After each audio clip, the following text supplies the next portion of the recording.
Bonsoir à tous, bienvenue sur D8. Je suis ravie de vous retrouver pour une nouvelle édition de Voyage au bout de la nuit. Alors ce soir, cette nuit, c'est avec Stendhal que nous partons en vadrouille, puisqu'en effet, je vais avoir le plaisir de poursuivre la lecture du roman intitulé Armance.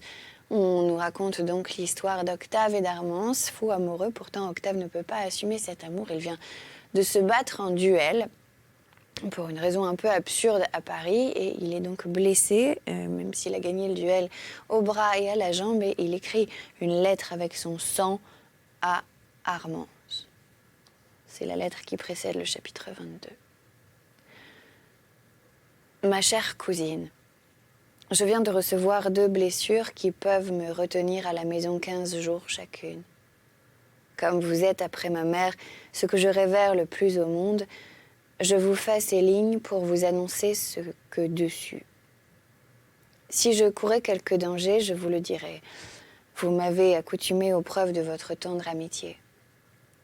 Auriez-vous la bonté de vous trouver comme par hasard chez ma mère, à laquelle M. Dollier va parler d'une simple chute de cheval et d'une fracture du bras droit?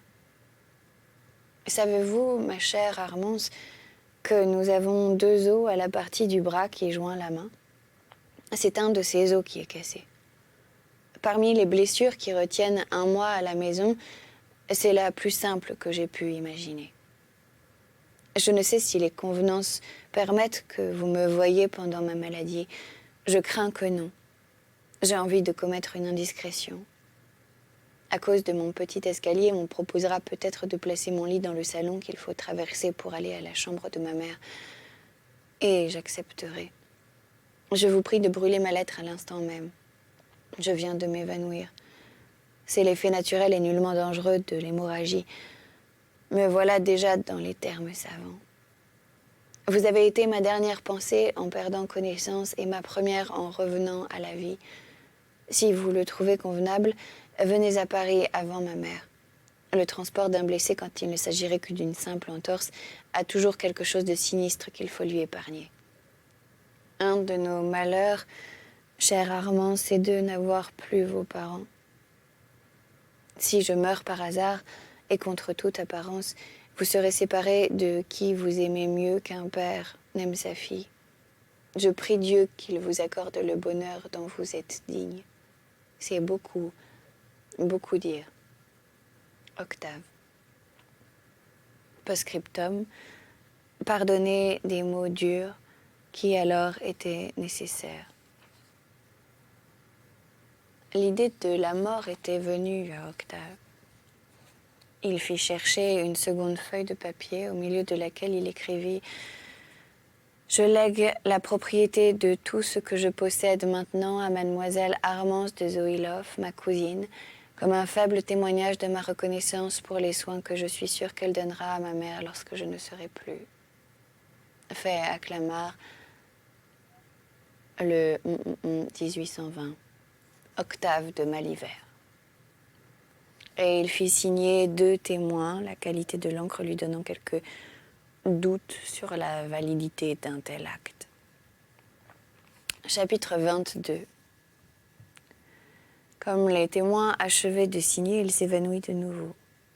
Les paysans, fort inquiets, étaient allés chercher leur curé. Enfin, 2 chirurgiens arrivèrent de Paris et jugèrent qu'Octave était fort mal. Ces messieurs furent frappés de l'ennui qu'il y aurait pour eux à venir chaque jour à Clamart et décidèrent que le blessé serait transporté à Paris. Octave avait expédié sa lettre à Armance par un jeune paysan de bonne volonté qui prit un cheval à la poste et promit d'être en moins de 2 heures au château d'Andilly. Cette lettre précéda M. Dollier qui était resté longtemps à Paris pour trouver des chirurgiens. Le jeune paysan sut fort bien se faire introduire auprès de mademoiselle de Zoïloff sans faire de bruit dans la maison. Elle lut la lettre. À peine eut-elle la force de faire quelques questions. Tout son courage l'avait abandonnée. Elle se trouvait, en recevant cette fatale nouvelle, dans cette disposition au découragement qui suit les grands sacrifices commandés par le devoir, mais qui n'ont produit qu'une situation tranquille et sans mouvement. Elle cherchait à s'accoutumer à la pensée de ne jamais revoir Octave, mais l'idée de sa mort ne s'était point présentée à elle. Cette dernière rigueur de la fortune la prit au dépourvu. En écoutant les détails fort alarmants que donnait le jeune paysan, ses sanglots l'étouffaient, et mesdames de Bonnivet et de Malivert étaient dans la pièce voisine. Armance frémit de l'idée d'en être entendue et de paraître à leurs yeux dans l'état où elle se trouvait. Cette vue eût donné la mort à Madame de Malivert.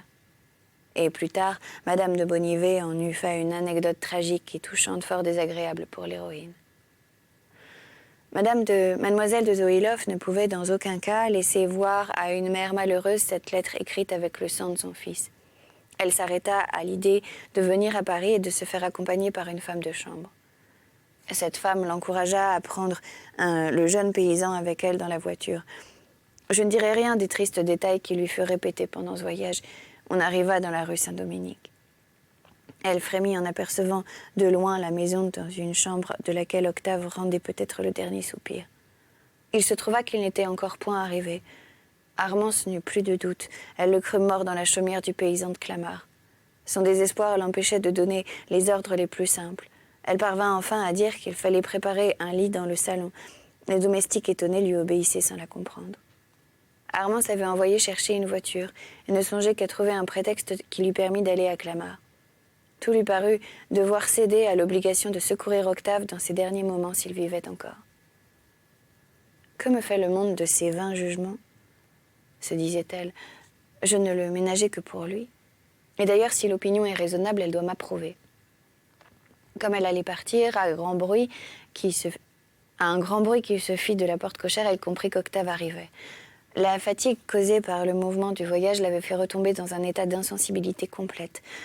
Armance, en trouvant une fenêtre qui donnait sur la cour, aperçut entre les épaules des paysans qui portaient le brancard la figure pâle d'Octave, profondément évanouie. Cette tête inanimée qui suivait le mouvement du brancard et allait de côté et d'autre sur l'oreiller fut un spectacle trop cruel pour Armance, qui tomba sans mouvement sur la fenêtre.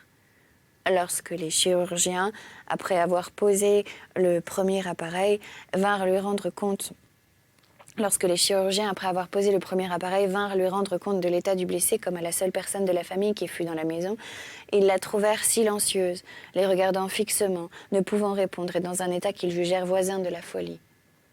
Elle n'ajouta pas la moindre foi à tout ce qu'ils lui dirent. Elle croyait ce qu'elle avait vu. Cette personne si raisonnable avait perdu tout empire sur elle-même. Étouffée par ses sanglots, elle relisait sans cesse la lettre d'Octave dans l'égarement de sa douleur, en présence d'une femme de chambre. Elle osait la porter à ses lèvres. À force de relire cette lettre, Armance y vit l'ordre de la brûler. Jamais sacrifice ne fut si pénible. Il fallait donc se séparer de tout ce qui lui resterait d'Octave. Mais il l'avait désiré. Malgré ses sanglots, Armance entreprit de copier cette lettre. Elle s'interrompait à chaque ligne pour la presser contre ses lèvres. Enfin, elle eut le courage de la brûler sur le marbre de sa petite table et en recueillir les cendres précieusement. Le domestique d'Octave, le fidèle Vorep, sanglotait auprès de son lit. Il se souvint qu'il avait une seconde lettre écrite par son maître. C'était le testament. Ce papier avertit Armance qu'elle n'était pas seule à souffrir. Il fallait repartir pour Andilly et aller porter des nouvelles d'Octave à sa mère. Elle passa devant le lit du blessé dont l'extrême pâleur et l'immobilité semblaient annoncer la mort prochaine. Cependant, il respirait encore. L'abandonner en cet état aux soins des domestiques et d'un petit chirurgien du voisinage qu'elle avait fait appeler fut le sacrifice le plus pénible de tous. En arrivant à Andilly, Armance trouva M. Dollier qui n'avait pas encore vu la mère d'Octave. Armance avait oublié que ce matin-là, toute la société avait fait la partie d'aller au château d'Écouen. On attendit longtemps le retour de ces dames et M. Dollier eut le temps de dire ce qui s'était passé le matin. Il ne savait pas l'objet de la querelle avec M. de Crèveroche. Enfin, on entendit les chevaux rentrant dans la cour. M. Dollier voulut se retirer pour ne paraître que dans le cas où M. de Malivert désirerait sa présence. Armance, de l'air le moins alarmé qu'elle put prendre, annonça à Madame de Malivert que son fils venait de faire une chute de cheval dans une promenade du matin et s'était cassé un os du bras droit. Mais ses sanglots, que dès la seconde phrase elle ne fut plus maîtresse de retenir, démentaient son récit à chaque mot.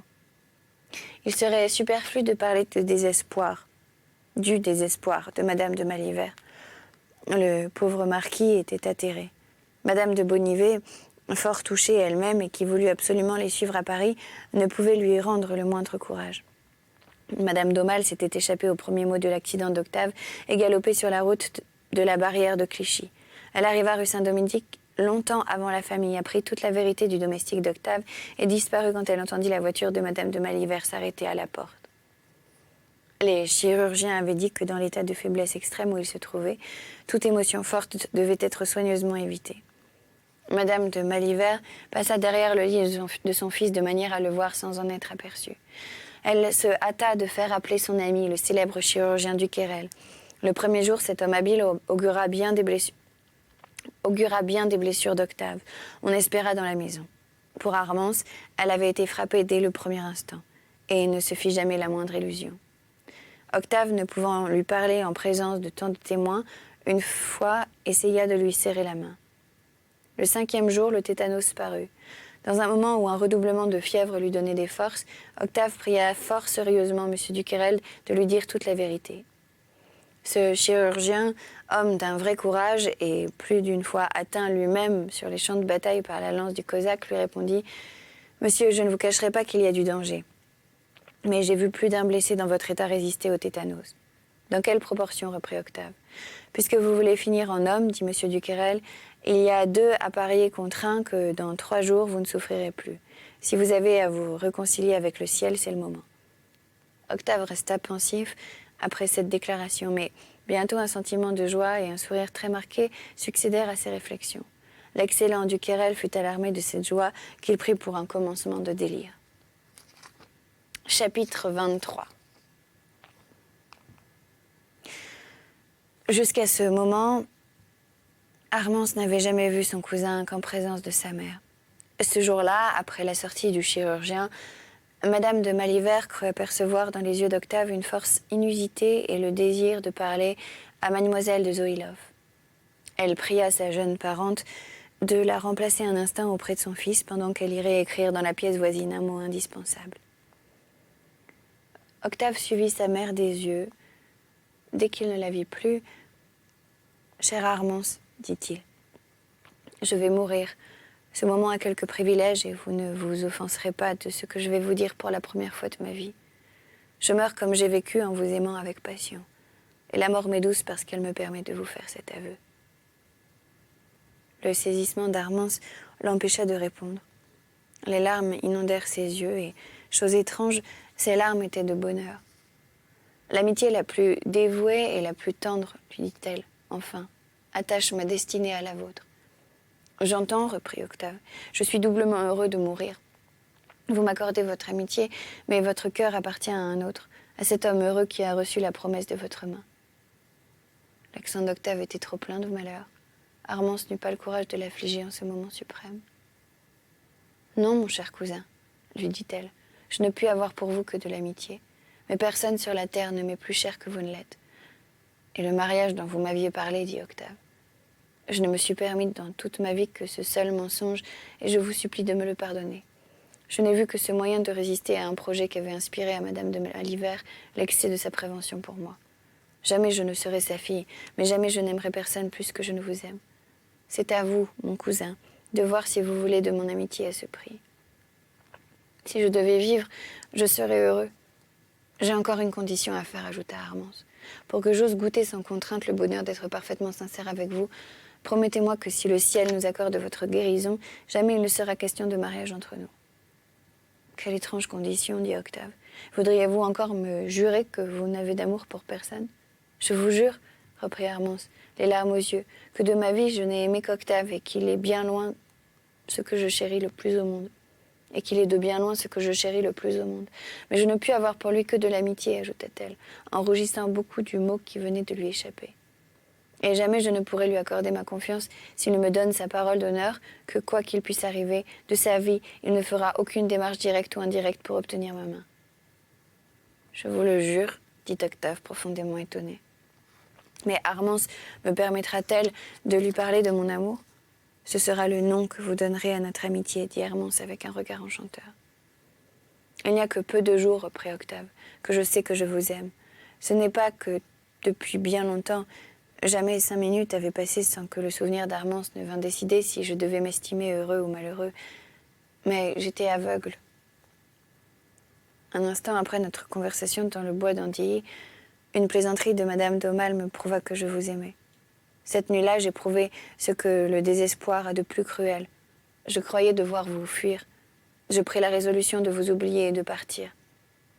Le matin, En rentrant de la forêt, je vous rencontrai dans le jardin du château, et je vous parlais avec dureté, afin que votre juste indignation contre un procédé si atroce me donnât des forces contre le sentiment qui me retenait en France. Si vous m'aviez adressé une seule de ces paroles si douces que vous me disiez quelquefois, si vous m'aviez regardé, jamais je n'aurais retrouvé le courage qu'il me fallait pour partir. Me pardonnez-vous ? Vous m'avez rendue bien malheureuse, mais je vous avais pardonné avant l'aveu que vous venez de me faire. Il y avait une heure qu'Octave goûtait pour la première fois de sa vie le bonheur de parler de son amour à l'être qu'il aimait. Un seul mot venait de changer du tout au tout la position d'Octave et d'Armance. Et comme depuis longtemps, penser l'un à l'autre occupait tous les instants de leur existence, un étonnement rempli de charme leur faisait oublier le voisinage de la mort. Ils ne pouvaient se dire un mot sans découvrir de nouvelles raisons de s'aimer. Plusieurs fois, Madame de Malivert était venue sur la pointe des pieds jusqu'à la porte de sa chambre. Elle n'avait point été aperçue par deux êtres qui avaient tout oublié, jusqu'à la mort cruelle prête à les séparer. Elle craignit à la fin que l'agitation d'Octave n'augmentât le danger. Elle s'approcha et leur dit presque en riant « Savez-vous, mes enfants, qu'il y a plus d'une heure et demie que vous vous parlez? Cela peut augmenter ta fièvre. »« Chère maman, je puis t'assurer, répondit Octave, que depuis 4 jours je ne me suis pas sentie aussi bien. » Et il dit à Armance « Une chose m'agite quand j'ai la fièvre très fort. » Ce pauvre marquis de Crèveroche avait un chien fort beau qui paraissait lui être très attaché. Je crains que cette pauvre bête ne soit négligée depuis que son maître n'est plus. Vorep ne pourrait-il pas se déguiser en braconnier et aller acheter ce beau chien braque? Je voudrais du moins avoir la certitude qu'il est bien traité. J'espère le voir. Dans tous les cas, je vous le donne, ma chère cousine. Après cette journée si agitée, Octave retomba dans un profond sommeil. Mais le lendemain, le tétanos reparut. Monsieur Duquerel se crut obligé de parler au marquis, et le désespoir fut au comble dans cette maison. Malgré la roideur de son caractère, Octave était chéri des domestiques. On aimait sa fermeté et sa justice. Pour lui, quoiqu'il souffrît quelquefois d'une manière atroce, plus heureux qu'il ne l'avait été dans le cours de toute sa vie, l'approche de la fin de cette vie la lui faisait juger enfin d'une manière raisonnable et qui redoublait son amour pour Armance. C'était à elle qu'il devait le peu d'instants heureux qu'il apercevait au milieu de cet océan de sensations amères et de malheur. Par ses conseils, au lieu de bouder tout le monde, il avait agi et s'était guéri de beaucoup de faux jugements qui augmentaient sa misère. Octave souffrait beaucoup, mais au grand étonnement du bon Duquerel, il vivait. Il avait même des forces. Il eut besoin de 8 jours entiers pour renoncer au serment de ne jamais aimer qui avait été la grande affaire de toute sa vie. Le voisinage de la mort l'engagea d'abord à se pardonner sincèrement la violation de ce serment. « On meurt comme on peut », se disait-il. « Moi, je meurs au comble du bonheur. Le hasard me devait peut-être cette compensation après avoir fait de moi un être constamment si misérable. Mais je puis vivre, pensait-il. Et alors il était plus embarrassé.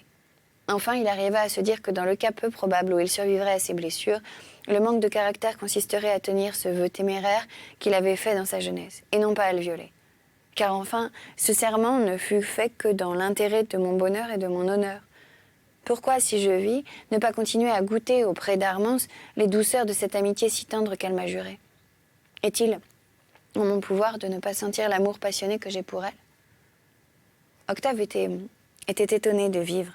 Quand, enfin, après 8 jours de combat, il eut résolu tous les problèmes qui troublaient son âme et qu'il se fut entièrement résigné à accepter le bonheur imprévu que le ciel lui envoyait, en 24 heures, son état changea du tout au tout, et les médecins les plus pessimistes osèrent répondre à Madame de Malivert de la vie de son fils.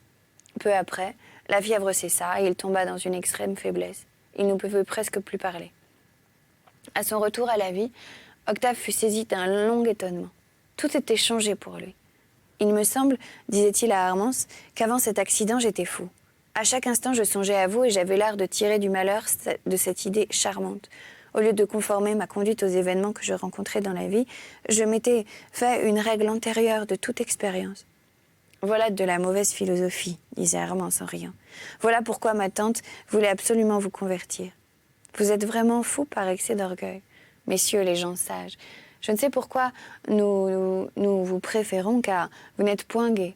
Pour moi, je m'en veux de ne pas avoir de l'amitié pour quelque jeune homme bien inconséquent et qui ne parle que de son tilbury. Quand il eut toute sa tête, Octave se fit bien encore quelques reproches d'avoir violé ses serments. Il s'estimait un peu moins. Mais le bonheur de tout dire à mademoiselle de Zoïloff, même les remords qu'il éprouvait de l'aimer avec passion, formaient pour cet être qui de la vie ne s'était confié à personne, un état de félicité tellement au-dessus de tout ce qu'il avait pensé qu'il n'eut jamais l'idée sérieuse de reprendre ses préjugés et sa tristesse d'autrefois. En me promettant à moi-même de ne jamais aimer, je m'étais imposé une tâche au-dessus des forces de l'humanité. Aussi ai-je été constamment malheureux. Cet état violent a duré 5 années. J'ai trouvé un cœur tel que jamais je n'avais eu la moindre idée qu'il pût en exister un semblable sur la terre. Le hasard déjouant ma folie me fait rencontrer le bonheur et je m'en offense. J'en suis presque en colère. En quoi est-ce que j'agis contre l'honneur ? Qui a connu mon vœu pour me reprocher de le violer ? Mais c'est une habitude méprisable que celle d'oublier ses serments. N'est-ce donc rien que d'avoir à rougir de ses propres yeux ? Mais il y a là cercle vicieux. Ne me suis-je pas donné à moi-même d'excellentes raisons pour violer ce serment téméraire fait par un enfant de 16 ans ? L'existence d'un cœur comme celui d'Armance répond à tout. Toutefois, tel est l'empire d'une longue habitude. Octave n'était parfaitement heureux qu'auprès de sa cousine. Il avait besoin de sa présence. Un doute venait quelquefois troubler le bonheur d'Armance. Il lui semblait qu'Octave ne lui faisait pas une confidence bien complète des motifs qui l'avaient porté à la fuir et à quitter la France après la nuit passée dans le bois d'Andilly. Elle trouvait au-dessous de sa dignité de faire des questions, mais elle lui dit un jour, et même d'un air assez sévère, « Si vous voulez que je me livre au penchant que je me sens à avoir pour vous beaucoup d'amitié, il faut que vous me rassuriez contre la crainte d'être abandonné tout à coup, en vertu de quelque idée bizarre qui vous aura passé par la tête. Promettez-moi de ne jamais quitter le lieu où je serai avec vous, Paris ou Andilly, peu importe, sans me dire tous vos motifs. » Octave promit. Le 60e jour après sa blessure, il put se lever et la marquise, qui sentait vivement l'absence de mademoiselle de Zoïloff, la redemanda à madame de Malivert, à qui ce départ fit une sorte de plaisir. On s'observe moins dans l'intimité de la vie domestique et pendant l'inquiétude d'une grande douleur. Le vernis brillant d'une extrême politesse est alors moins sensible et les vraies qualités de l'âme reprennent tout leur avantage. Le manque de fortune de cette jeune parente et son nom étranger que M. de Soubirane avait soin de toujours mal prononcer avaient porté le commandeur et même quelquefois M. de Malivert à lui parler un peu comme à une dame de compagnie. Madame de Malivert tremblait qu'Octave ne s'en aperçût. Le respect qui lui fermait la bouche à l'égard de son père ne lui eût fait prendre la chose qu'avec plus de hauteur envers M. de Soubirane, et l'amour-propre irritable du commandeur n'eût pas manqué de se venger par quelque histoire fâcheuse qui l'aurait fait courir sur le compte de mademoiselle de Zoïloff. Et ces propos pourraient revenir à Octave. Et avec la violence de son caractère, madame de Malivert prévoyait les scènes les plus pénibles et peut-être les moins possibles à cacher. Heureusement, rien de ce qu'avait rêvé son imagination un peu vive n'arriva. Octave ne s'était aperçu de rien.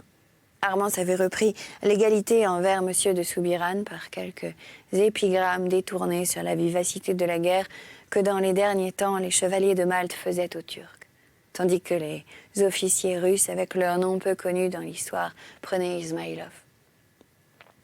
Madame de Malivert, songeant d'avance aux intérêts de sa belle-fille et aux désavantages immenses d'entrer dans le monde sans fortune et sans nom, fit à quelques amis intimes les confidences destinées à discréditer d'avance tout ce que la vanité blessée pourrait inspirer à M. de Soubirane. Ces précautions excessives n'eussent peut-être pas été déplacées. Mais le commandeur, qui jouait à la bourse depuis l'indemnité de sa sœur et qui jouait à coup sûr, fit une perte assez considérable qui fit oublier ses velléités de haine. Après le départ d'Armance, Octave, qui ne la voyait plus qu'en présence de madame de Bonnivet, eut des idées sombres. Il songeait de nouveau à son ancien serment.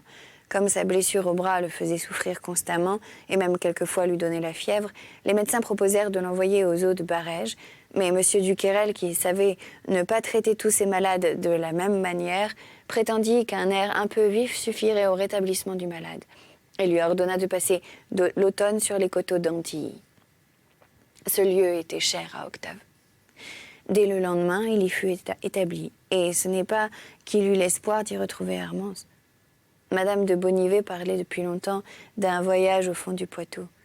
Elle faisait rétablir à grands frais l'antique château où l'amiral de Bonnivet avait jadis eu l'honneur de recevoir François Ier, et mademoiselle de Zoïroff devait l'accompagner. Mais la marquise eut l'avis secret d'une promotion prochaine dans l'ordre du Saint-Esprit. Le feu roi avait promis le cordon bleu à monsieur de Bonnivet. En conséquence, l'architecte Poitevin écrivit bientôt que la présence de madame serait sans objet dans le moment présent, parce qu'on manquait d'ouvriers, et peu de jours après l'arrivée d'Octave, madame de Bonnivet vint s'établir à Andilly. Voilà, c'est la fin. C'est sur la fin de ce chapitre 23 que nous allons nous arrêter. C'était donc Armance de Stendhal. Je vous remercie de nous avoir suivis. Vous pouvez nous retrouver sur les réseaux sociaux, #VBN. Et quant à moi, je vous dis à très bientôt sur notre chaîne pour de nouvelles aventures littéraires. Salut!